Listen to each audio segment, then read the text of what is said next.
తులసికి ఒక్కదానికే ఒక లక్షణం ఉంది లోకంలో.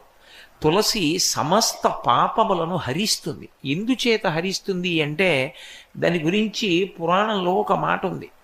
యన్మూలే సర్వతీర్థాని యన్మధ్యే సర్వదేవతై యదశ్రీ సర్వవేదేషు తులసీత్వం నమామ్యహం అని. అది తులసి యొక్క గొప్పతనం.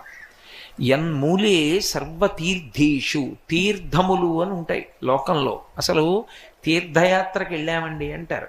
తీర్థయాత్ర అన్న మాటకు అర్థం ఏంటంటే, మీరు దేవాలయానికి వెళ్ళి ఒక దేవాలయంలో ఉండేటటువంటి మూర్తిని మీరు దర్శనం చేసి వచ్చారనుకోండి, మీకు ఎంత పుణ్యం పడింది అని అడిగితే చెప్పడం చాలా కష్టం. చాలా తక్కువ పుణ్యమే పడుతుంది, నన్ను నమ్మండి, యథార్థం చెప్తున్నా.